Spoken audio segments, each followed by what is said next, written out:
दोस्तों नमस्कार। हमारे चैनल पर आपका स्वागत है और आज हमारे साथ बातचीत करने के लिए मौजूद हैं वरिष्ठ पत्रकार और मेरठ के दैनिक उदयवाणी अखबार के संपादक रामबोल तोमर जी। रामबोल भाई साहब, आपका चैनल पर स्वागत है। धन्यवाद आपका रविंद्र राणा जी। रामबोल भाई साहब, आपके पास लगभग 3 दशक का, लगभग 30 साल का जर्नलिज्म का अनुभव है और पूरी वेस्टर्न यूपी की जर्नलिज्म है आपकी, और एक बड़े हिस्से में करियर के आपने आरएलडी को कवर भी किया है। हाँ। और इस वक्त मीरापुर में उपचुनाव चल रहा है, तो हम पहले बात करेंगे आपसे मीरापुर के बारे में कि मीरापुर में अभी जयंत चौधरी जी ने मिथिलेश पाल को टिकट दिया है। जयंत चौधरी जी ने मिथिलेश पाल को टिकट दिया है, जो बीजेपी की नेता हैं। हालांकि वो पहले आरएलडी में रह चुकी है, आरएलडी से एमएलए भी रही हैं। तो एक तो ये कि ऐसी क्या मजबूरी थी कि जयंत चौधरी जी को मिथिलेश पाल को टिकट देना पड़ा, ये हम आपसे जानना चाहते हैं। मिथिलेश पाल क्या, मैं आपको कुछ थोड़ी सी बैक में जाकर बताता हूँ कि पश्चिम उत्तर प्रदेश की सियासत में राष्ट्रीय लोकदल की भूमिका हमेशा जो है महत्वपूर्ण रही है जी। और इसके बाद करीब आधा दशक से रालोद गठबंधन का सियासी चक्रव्यूह में फंसा हुआ जयंत नजर आते हैं। जो सियासी चक्रव्यूह है यहाँ का, उसमें ये जयंत फंसे हुए हैं।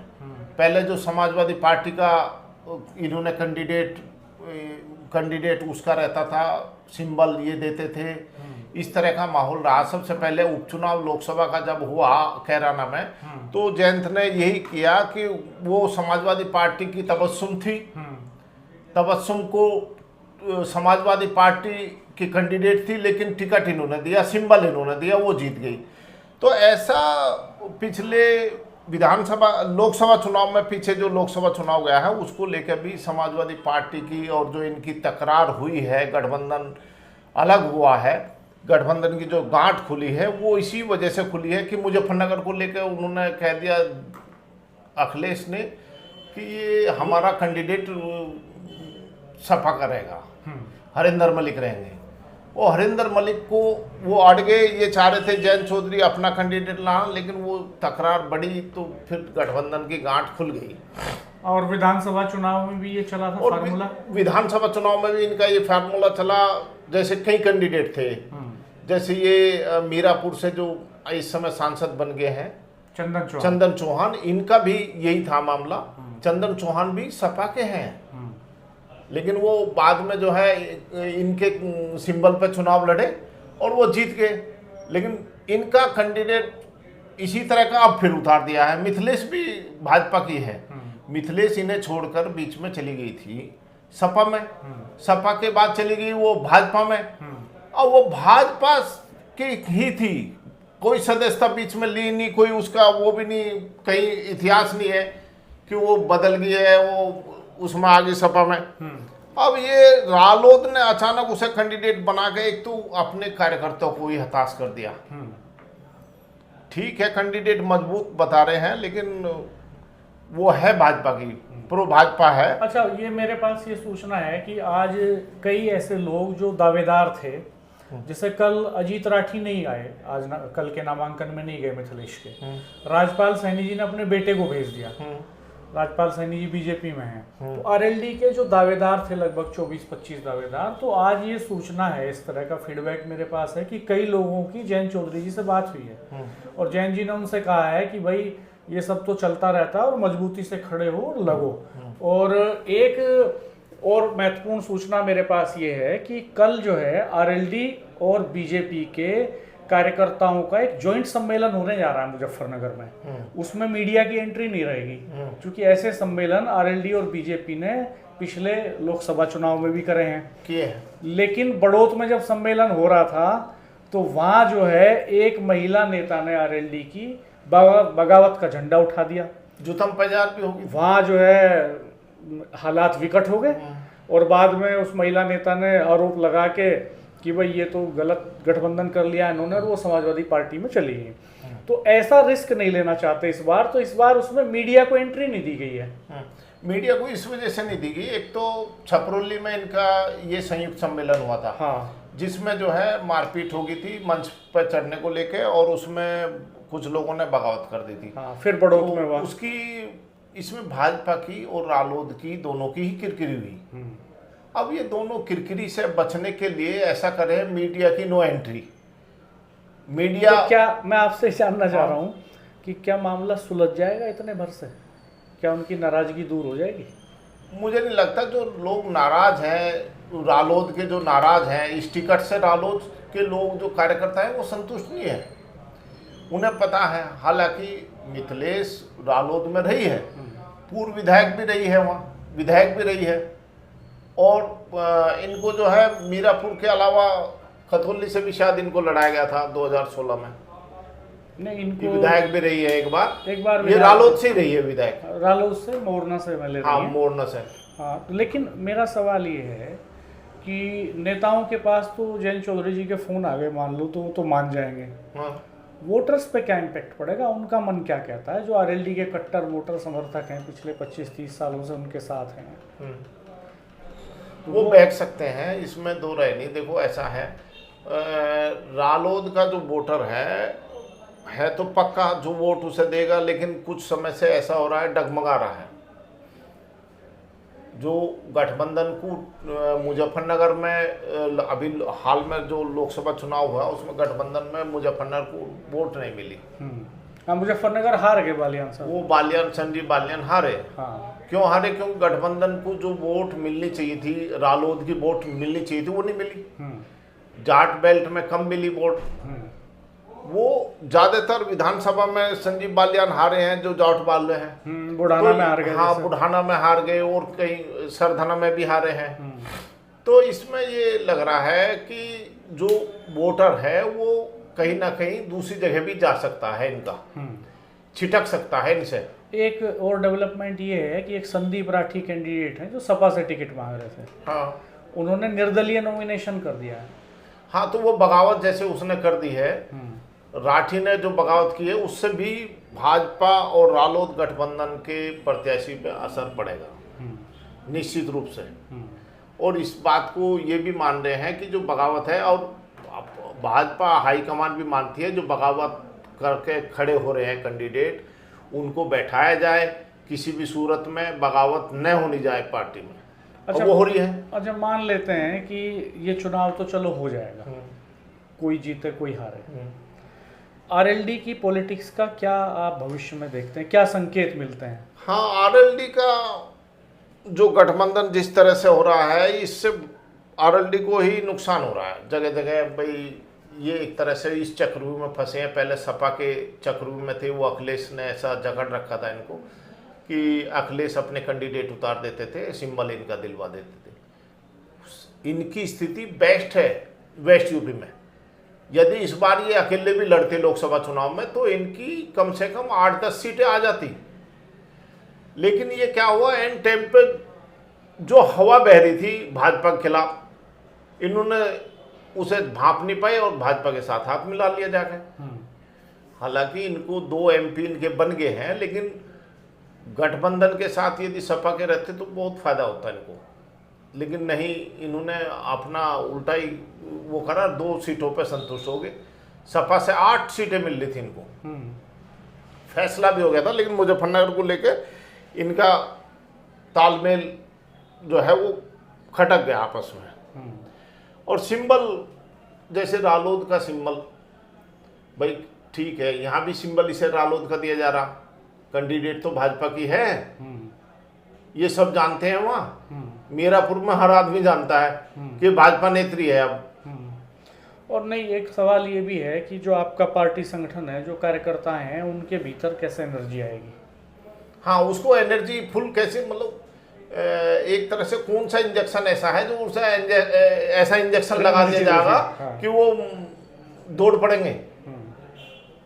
वो भाजपा वाले भी नाराज हैं, भाजपा में भी संतुष्ट नहीं है। भाजपा वाले यूं नाराज हैं कि साहब हमारा नंबर कट गया। हाँ, हमारा नंबर कट गया, हमारा नंबर था, मिथिलेश का आ गया। तो वहां तो राजपाल सैनी खुद नहीं गए, उनके राजपाल सैनी नामांकन में नहीं गए। कई नेता हैं, ऐसे लंबी सूची है जो नामांकन में गए ही नहीं। ये कहा जा रहा है कि उनको निमंत्रण नहीं दिया गया, और निमंत्रण भी ऐसा कि भाई कम से कम फोन कॉल करके ये गठबंधन वाले कोई तो समन्वय समिति बनाती है, समन्वय समिति होनी चाहिए थी जो बातचीत करती। वो बातचीत नहीं है कोई भी, और नामांकन करने चले गए कुछ। तो मेरा यही कहना है कि हैंडपंप का निशान पश्चिमी यूपी में बहुत महत्वपूर्ण है, ये लोगों के दिलों में बसता है। लेकिन ये चक्रों में ऐसे फंसते हैं जयंत चौधरी, गठबंधन के चक्र में पहले सपा में रहे, गठबंधन का चक्र में फंसे रहे, अब फिर उसके बाद भाजपा में चले गए। अब कैंडिडेट भाजपा का, हैंडपंप चुनाव चिन्ह जयंत चौधरी का। लेकिन हमारी समझ में नहीं आ रहा, ये लगभग आधा दशक से ऐसा चल रहा वेस्ट यूपी में। ये इसी तरह का ये नुकसान तो जयंत चौधरी को हो रहा। ऐसी स्थिति बनती दिख रही है विधानसभा उपचुनाव मीरापुर में कि राष्ट्रीय लोकदल ने जो भाजपा सक्रिय रही मिथिलेश पाल को अपना प्रत्याशी बनाकर सियासी गठजोड़ के सियासत अलग अलग निकल रही है उसकी वहां। अब देखना यह है कि गठबंधन रालोद और भाजपा किस तरह से लेकर, यदि इस चुनाव को उन्होंने बांध लिया, जो पश्चिमी यूपी की भाषा में कहते हैं बांध लिया, ये बन गया चुनाव, तो जीत जाएंगे। सिर जुड़ गया अगर सबका, सिर जुड़ गया सबका, सिर जुड़ा और काम इनका हुआ। और इसके लिए जयंत चौधरी को फील्ड में उतरना पड़ेगा। जयंत चौधरी यदि चुनाव प्रचार करते हैं गांव गांव घूमकर, तो चुनाव की दिशा बदल जाएगी। और यदि वो नहीं निकलते और सभा करीर आए गए, हेलीकॉप्टर से आए और चले गए बोल के, उससे कुछ होने वाला नहीं। यही हालात ये हैं, रात का डेरा उनका यही लगना चाहिए मीरापुर। अच्छा, हाँ, इतनी तो मुश्किल हालात। हाँ, मुश्किल हालात हैं। अब वो जो है उसी हिसाब से, हालांकि कांग्रेस ने कोई अपना कैंडिडेट नहीं उतारा है, वो सपा को कादिर राणा फैमिली, और कादिर राणा जो फैमिली है वो मुस्लिम एकजुट होकर पड़ेंगे उस पर, और वो हिंदू कितने ले जाते हैं वो उनके ऊपर है। अब हरिंदर मलिक भी चुनाव लड़ा रहे हैं वहाँ। हरिंदर मलिक वर्तमान सांसद हैं। अब वो जब हरिंदर मलिक वहाँ से अपने वोट लेके गए हैं, तो संभवतः ये अदर कास्ट भी मिलेगी, उसको रोकने के लिए नहीं। मुकाबला कड़ा है, मुकाबला कड़ा है, आसान नहीं है जीत। उपचुनाव की जीत वहाँ आसान नहीं है, बहुत ही कांटे का टक्कर है आपस में। ये नहीं कहा जाता हलवा आसान नहीं है खाना, हलवा बना हुआ नहीं है, बनाना पड़ेगा वो कढ़ाई पे चढ़ा के। अब बनाओगे क्यों? जयंत चौधरी भाजपा के नेता सब संयुक्त होकर मिल के चलेंगे तो हो जाएगा, वो हलवा खाया जाएगा। और वरना हलवा आसान नहीं है इतना खाना, वरना हलवा सुम्बुली खाएंगे। हाँ, हलवा कोई और ही खाएगा फिर। अब ये पश्चिम यूपी का अलग है एकदम। ये बसपा का और आजाद समाज पार्टी का क्या सीन रहने वाला है इस चुनाव में? हाँ, आजाद समाज पार्टी एक नई पार्टी उभर कर आई है। उनका चंद्रशेखर उसके वहाँ सांसद भी हैं बिजनौर से, और ये यूथ में बहुत ज़्यादा काम कर रही है। तो ये जो यूथ है भी तो मीरापुर में प्रत्याशी है। हाँ, इनका प्रत्याशी है। ये नुकसान करेगी, भाजपा को ही नुकसान होगी, गठबंधन को नुकसान होगा, रालोद को नुकसान होगा। हाँ, चूंकि 19% दलित वोट बैंक है, और 2 दलित वोट बैंक छिट गया, इधर गया।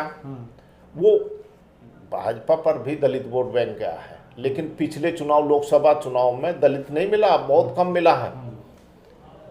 उन्होंने जो संविधान का मुद्दा उठा, हाथ में जो राहुल गांधी हला रहे हैं उसको लेकर संविधान को, उसको ऐसे हिलाते हैं, और वो वहां तक दलित के दिल तक पहुंच गई बात। उतना ही वोट हिलता चला। हाँ है, वोट हिल गया। कभी नहीं मिला दलित वोट पे उसका, फिर लौट रही है सपा। बताइए, सपा को कभी कोई गठबंधन, कोई मतलब ही नहीं दलित का, और दलित मिले उसको। इस बार वोट कटेगा दलितों का, वहां जाएगा, आजाद पे चले जाएगा। बसपा का भी कैंडिडेट आ गया, मुस्लिम कैंडिडेट। हाँ, तो वो बसपा एक गणित बना रही है, मुस्लिम प्लस दलित गठजोड़ बन के हमारा कैंडिडेट निकल जाए। वो वहां आपस में दलित भी बट रहे हैं। दलित अच्छा, ऐसा नहीं है। संजीव बालियान और जयंत चौधरी की जो सियासत है दोनों की अगर देखें तो 2 बार सांसद रहे संजीव बालियान मुजफ्फरनगर से, चौधरी अजीत सिंह जी को भी हराया, तो इस बार संजीव बालियान खुद हार गए। तो मुजफ्फरनगर की जो पॉलिटिक्स है, जो राजनीति है, उससे संजीव बालियान अपनी पकड़ ढीली नहीं होने देना चाहते। संजीव बालियान क्या बता रहे, ये मिथिलेश कैंडिडेट संजीव बालियान के बताया जा रहा, उन्हीं के कैंडिडेट है, उन्होंने सिफारिश की है इसको टिकट दिलवाओ किसी तरह, और वो रालोद ने उसको टिकट दे दिया। अब जो है कैंडिडेट संजीव बालियान की है, चुनाव जो है आरएलडी के समर्थन से लड़ा जा रहा है। अब ये गठजोड़ करके ऐसा गठजोड़ बना रहे हैं कि देखो क्या होता है चुनाव में। अब संजीव बालियान को भी उतरना पड़ेगा। संजीव बालियान और जयंत चौधरी, संजीव बालियान को तो उतरने में कोई दिक्कत है नहीं, वो उस जिले के नेता हैं, उन्होंने टिकट दिलवाया है, तो अगर वो जिता के ले जाते हैं तो उनका तो इससे कद बढ़ेगा और उनका संगठन मजबूत होगा। कार्यकर्ताओं की जो फौज आरएलडी के इर्द घूम रही थी वो इधर शिफ्ट होगी। हाँ, संजीव बालियान के भी नज़दीक लगेगी वो जयंत चौधरी की जो सपोर्टर हैं वो किस तरह से कहाँ जा रहे हैं, कहाँ छिटक रहे हैं। अब जयंत चौधरी अपने पार्टी से किसी प्रत्याशी को लाते तो उसका अलग नज़ारा होता। अच्छा, जब हमने पहले कुछ वीडियो करे इस पे तो 1-2 लोगों ने लिखा कि अब जयंत चौधरी जी को भाजपा में विलय कर लेना चाहिए। हाँ, जब कैंडिडेट उनके निकाल रहे तो विलय करने में कोई दिक्कत नहीं।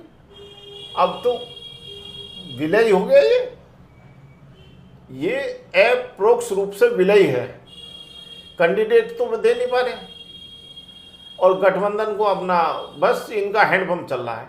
तो क्या अब ये सिर्फ इंतजार भर रह गया इसका कि खुले तौर पे विलय हो जाए? खुले तौर पे वो भाजपा के सामने सरेंडर करने वाले नहीं है भाई।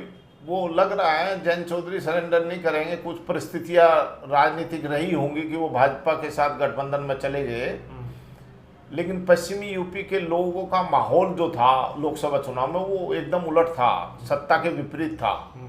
क्योंकि जाट जो है एकदम एग्रेसिव होता है। आप ये देख लो, एक इतिहास देख लो, चौधरी चरण सिंह जब लड़ते थे तो वो विपक्ष में रहते थे और विपक्ष में उनके साथ रहती पब्लिक, जाट एक कम्युनिटी पूरी उनके साथ रहती थी, हमेशा विपक्ष में लड़ते थे और विपक्ष में रहे और वो सत्ता के खिलाफ बोलते हैं हमेशा। जाट जो एक ऐसी कौम है जो एग्रेसिव रहती है और वो सत्ता के खिलाफ बोलती है। अब वो देख लो, आपका किसान आंदोलन चले, उस कौन चला रहा था? जाट ही तो चला रहे थे। किसानों में हर बिरादरी थी, वैसे त्यागी भी था, गुज्जर भी था। राकेश टिकैत का आंदोलन चला, वो वेस्टर्न यूपी नहीं चलाया। हालांकि जो पंजाब के सरदार थे उनका अलग आंदोलन चल रहा था, लेकिन ये जो दिल्ली बॉर्डर पर था वो राकेश टिकैत का था। ये पश्चिम का जो लोग हैं, पश्चिम के जो जाट बेल्ट है उसका एग्रेसिव अलग है। और ऐसा नहीं है कि जाट भाजपा में नहीं है, भाजपा में भी है सभी जाट, ऐसा नहीं है। लेकिन हाँ, जयंत के मिलने से अब तो सभी जाट भाजपा ही हो गए, जो विपक्ष में थे वे भाजपा ही हो गए। उन जाटों का कहना है भाई जहां जैन जाएंगे हम तो वहां चले जाएंगे। अब जैन चले गए हैं तो उनको कुछ ठिकाना भाजपा के अलावा कोई है नहीं। तो पश्चिमी यूपी का मिजाज एकदम अलग है और अब ये उपचुनाव बहुत कुछ तय करने जा रहा है पूरी यूपी का। क्या तय करेगा कि क्या जयंत चौधरी जी का विलय हो जाएगा भाजपा में आरएलडी का, ये भी तय होगा क्या इससे? क्या इससे ये तय होगा कि अगर मिथिलेश पाल लूज कर जाती हैं तो क्या ये गठबंधन टूट जाएगा? नहीं, गठबंधन तो नहीं टूटने का। ये अब भाजपा को इससे मजबूत आदमी कौन मिलेगा? 2 सीट मिल गई, 2 सीट देनी पड़ रही, कुल 2 सीट देनी पड़ रही और जयंत का पूरा लाव लश्कर उनके साथ आ गया तो भाजपा को तो बहुत आसान हो गया ये। और फायदा जो है सहारनपुर से लेके और सहारनपुर से लेकर पूरी आगरा मथुरा सब पूरी बेल्ट में हो गया। तो इसका जयंत का जाने का मतलब तो भाजपा को बहुत बड़ा फायदा होगा। उनके लिए तो सस्ता सौदा है। सस्ता सौदा है, भाजपा के ले दो। हाँ, 2 सीट में एक पूरी बेल्ट पे कब्जा कर लिया उन्होंने। कुछ नाराज थे, उन्हें मना लिया जयंत ने, जो नाराज चले थे। लेकिन इतना आसान नहीं है उपचुनाव में मिथिलेश को जिताना। जयंत को वहीं कैंप करना होगा, घूमना होगा, गांव-गांव घूमना होगा। पहले उन्होंने खतौली से मदन भैया को टिकट दिया उपचुनाव में, और मदन भैया को तब जिता कर ले गए। आरएलडी सफा थी और सारे एकजुट होकर गांव पड़े हैं। आजाद, ये चंद्रशेखर आजाद भी जयंत के साथ थे। अच्छा, ये तो बागियों की धरती है। यहाँ तो जो है खतौली में सत्ता को हरा देते हैं लोग। हाँ, सत्ता हरा दी। कैराने में सत्ता को हरा देते हैं लोग उपचुनाव में। और एक बार पंकज मलिक को जिता दिया था बघरा से, जब पूरा आरएलडी और सपा का गठबंधन था, सरकार भी थी, और वो लगे हुए थे लगातार कि भाई हार जाए, लेकिन वहां भी जबरदस्त चुनाव रहा था। वो जो पंकज मलिक हैं, हरिंदर चौधरी उनके फादर हैं, वो परिवार अच्छा राजनीति में दखल देता है, उनका अपना वजूद है। ये सपा ये मान रही हो कि मेरी हवा चल रही थी, ऐसा कुछ नहीं। वो हरिंदर मलिक का भी अपना वजूद है जाटों में, और आज से नहीं, वो चौधरी चरण सिंह के टाइम से है। तो मामला कैड़ा हो गया मीरापुर में? हाँ, कैड़ा हो गया मामला। अच्छा। अब वो कोरवी भाषा में तो ये क्या, बहुत कठिन है इनकी डगर। आप तो खैर, आपने तो पूरी जर्नलिज्म की। हाँ। इतने लंबे समय, तो कोरवी को ही अपनी ताकत बनाया आपने, ठेठ अंदाज। हाँ, अपनी मातृभाषा कोरवी को कभी नहीं छोड़ेंगे, ना छोड़ी है ना छोड़ेंगे। और कोरवी भाषा का जब पता लगा, जो राहुल संस्कृतान है, राहुल संस्कृतान ने लिखा है, उन्होंने लिखा है, वो बागपत बड़ो दौरा करने आए। हाँ। तो उन्होंने लिखा कि एक यहाँ भाषा मुझे अलग ही मिली। हाँ। और मैंने उस पर अध्ययन किया पूरा। उन्होंने जब पाया कि ये कोरवी है, ये प्राचीन भाषा है, आज की नहीं है ये कोरवी भाषा चली आ रही है, और ये खत्म होगी। आसपास में सिर्फ बागपत, मुजफ्फरनगर, शामली 3 जनपद है, उनमें बची है, बाकी खत्म हो चुकी। और लोग पढ़ लिखने के बाद कोई आईएएस हो गया, कोई आईपीएस बन गया, लेकिन मैं मानता हूँ हम पत्रकार हो गए, हम पत्रकार नहीं, हम कुछ भी हो जाएं, लेकिन अपनी मातृभाषा कोरवी को नहीं छोड़ सकते। तो बहुत धन्यवाद रामबोल भाई साहब आपका। आपने इतनी वैल्यूएबल चीज़ें बताई हैं, और आपका जो अनुभव है वो यहाँ हमारे काम आ गया। हम आपसे फिर समय लेंगे, फिर गुजारिश करेंगे कि आप हमें फिर समय दें, हम और डीप डिस्कशन करेंगे अभी का जो पॉलिटिकल एनवायरनमेंट है उसके बारे में। और हम जल्द इस पर भी रिपोर्ट करेंगे, इस पर भी डिस्कशन करेंगे कि आरएलडी और बीजेपी का जो कोएलिशन है, इसका फ्यूचर क्या है और ये कब तक स्टैंड करेगा। क्या आरएलडी और बीजेपी का विलय हो जाएगा, या आरएलडी और बीजेपी गठबंधन में ऐसे ही चलते रहेंगे, या अलग हो जाएंगे, क्या 2027 तक इनकी राहें जुदा होंगी। इन सारे विषयों पे भी हम अगले वीडियो में आपसे बात करेंगे। आपका बहुत धन्यवाद। Thank you. तो दोस्तों, चैनल को सब्सक्राइब कीजिएगा, बेल आइकन प्रेस कर दीजिएगा, नोटिफिकेशंस ऑल कर दीजिएगा, वीडियो को मित्रों के साथ शेयर कीजिएगा, कमेंट बॉक्स में कमेंट करके बताइएगा कि आपकी क्या राय है, आपके पास क्या फीडबैक है, आपका आकलन क्या है। नमस्कार।